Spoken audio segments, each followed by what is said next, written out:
T3 Arena is a multiplayer first-person shooter which draws players in with its high-quality graphics, novel map design, and its unique playable heroes. Of the 3 classes of heroes in T3, by far the largest is Damage. Of T3's 31 heroes, 11 of them are classified as Damage heroes. While characters in T3 have all different kinds of strengths, weaknesses, and playstyles, I wouldn't say there's a bad hero among the ranks. And to prove it, today I'm going to get a 5v5 team MVP with every single Damage hero in T3. Okay, so the video title is a little misleading. Today I'll actually only be playing most of the Damage heroes in T3. Let me explain. Within the Damage category, there are actually 2 distinct subcategories. You can basically call them Sniper and not Sniper.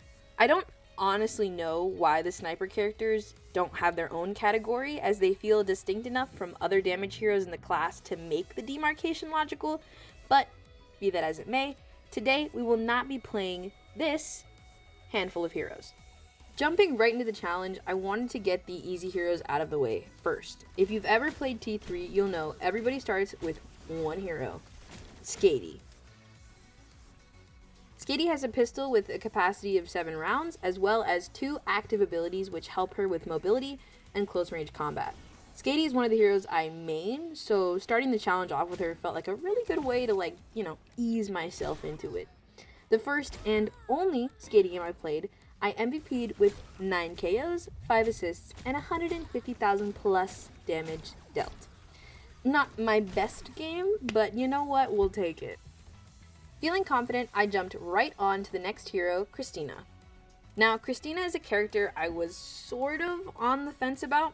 My general playstyle of run, gun, and outshoot everyone I can in a 1v1 is generally suited to heroes with low ammo and high damage, which Christina is.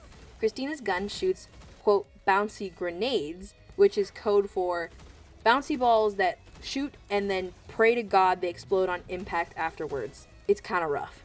Christina is great at dealing splash damage, and the buff of her extra abilities, Sticky Bomb and Blasting Jump, means that she's really well suited to playing tight corner maps and setting Sticky Bomb traps. This is how I usually play her in the 3v3 setting, where the maps are a lot tighter and it's all about kill count. In a 5v5 though, it's a different story. If you've ever played Christina, you'll know she has a semi-delayed fire, which makes her easier to play with auto fire turned off. Making the switch from auto to manual fire was pretty easy to get used to, but the difference in crosshairs and general accuracy had a learning curve. The second thing I had to fix was my placement. I was still trying to rush into 1v1s with rapid fire damage heroes that I totally couldn't take, so it came as no surprise that I died a lot. Like, a lot in these early games. Even when I finished a game and did a lot of damage, I wasn't getting enough kills to qualify for that MVP, so I had to grind out some games until I figured out my moves. But when I did hit my stride, I was making environmental kills and maneuvering myself across huge stretches of the map while focusing on dealing as much damage in an open space as I could. Instead of chasing 1v1s, I was putting space between myself and other heroes to give my bouncy grenades the best chance to hit and do damage. And when I met a fight I couldn't take, I dipped, like super quick, to reposition and help my team push from the back instead. In the end, this MVP felt good. Like, well earned. 2 heroes down and 4 more to go. I knew there was danger on the horizon, so instead of taking that in head on, I hit up another one of my mains, Gloria. If you need rapid fire and pinpoint accuracy at mid to long range, or a quick buckshot up close, Gloria is literally the best choice. While other heroes in T3 may also have rapid fire guns, none are quite as versatile as our resident Australian adventurer. While I do play Gloria pretty often, I ran into a wall playing her back-to-back with Christina. Their playstyles are wildly different, and my aim had taken such an impressive nosedive, I'm honestly embarrassed. Thankfully, it only took 2 games to get back into the groove and earn that MVP. Unfortunately, I only remembered to record the match I lost. Yeah, I promise I'm better at aiming than this, holy cow. But with 3 MVPs down, I was feeling pretty good about myself, but oh boy, did I have a big storm coming. I don't have a ton to intro about the next character besides the fact that I think I've only played him once. Here begins my actual training montage arc of this challenge. So Mark, he's certainly a hero. He's got a 30 capacity mid-range auto rifle, a rocket he can launch, and he skateboards? Cool? Mark's skateboard lets you move, but not that quickly, and also only if you're actively moving forward. So as Mark, I couldn't run off as fast as, say, Skatey or Christina. So the first couple times I tried to skate away defensively, I ended up dying. But eventually I figured it out. A lot of it was, surprise, surprise, positioning. I think maybe I need to get better at that in general. Honestly though, a ton of people play Mark. I knew that I just needed to figure out how best to use his kit and I'd be Gucci. Unfortunately, I had to learn by doing and dying a lot. But in the end, I was able to put myself in places that actually helped my team instead of just killing me instantly when I couldn't take a 1v1. I will admit there was a sense of relief when I finally got my MVP on Mark.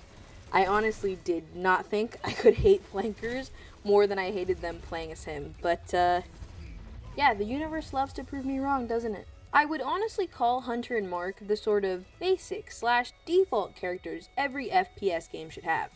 Hunter's 30 ammo burst fire assault rifle TM and his special abilities, flare round, and a healing field make him seem like a really good starter character.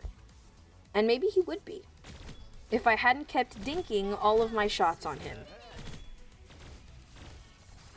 It's one of those moments where I don't want to blame the gun because an artist never blames their tools, but this burst fire assault rifle TM was getting on my last nerves. Somehow both my aim and my ammo combined made it so I was never making a kill shot, or at least it felt that way. Like, where am I going in this clip? I'm running in a circle, and I couldn't kill anyone. It was devastating. It felt inefficient, if nothing else. I was also back on my 1v1 fail compilation journey. Taking fights with the Gloria, I could definitely not outshoot. But, like I've done throughout this entire challenge, with enough grinding and repositioning and finally using my healing field tactically to heal myself and my team, and not chasing stupid 1v1s, I was able to eke out the MVP with 10 KOs. With only one hero left, I couldn't feel anything else but dread. Relief and dread. Because this next hero, while being so super cool conceptually, was like hitting my head against a rock. Gatlin. So, Gatlin is a super cool hero. Her main weapon is a 200 capacity rotary gun, and her 2 abilities focus on improving that gun. She seems like the perfect trump card for your 5v5 matchup team. Until you realize you have no idea how to play her, and every flanker, shield, and damage hero absolutely eats you up. This was a rough experience. I cut out the worst parts, but just trust me when I say Gatlin had me thinking I would never actually finish this challenge. Don't get me wrong, a good Gatlin is absolutely a killer to have on your team and play against. But a noob Gatlin, like myself, was basically an AFK. I was only managing like 2 to 3 kills a round, and more than that, I was leaving some rounds with no kills at all. I knew there was something wrong with my gameplay, but I didn't know what, so it was time to hit the books. I watched the official T3 Gatlin guide, learned some stuff, and hit the training arc. The first thing I learned was that after using Uber Charge, you can actually gain a burst of speed, which is great, because Gatlin usually moves super slow. I also learned that I needed to use Restriction Lifter, her second ability, before I ran into a 1v1 with like a tank, flanker, or damage hero. It made me fast enough to combat them, or at least drive them off so they weren't focused directly on me. Finally, it came back to positioning. I played off angles, stopped chasing 1v1s I couldn't take, and made sure to stick with my shield and my healer so I was always positioned where I'd be most advantageous. I actually shouted when I got this MVP, maybe even cried and immediately turned on my screen record to capture the big moment. Okay, I will take those 10 kills with pride and joy. I literally feel and felt so fulfilled. And now I actually enjoy playing Gatlin, so win-win. With that, I finished the MVP challenge. We MVP'd in 5v5 matches on every single non-sniper damage hero in T3 Arena. That's all for this week, folks. Thank you guys so much for watching. You can subscribe if you want to. That would be kind of cool. See you next week. Bye!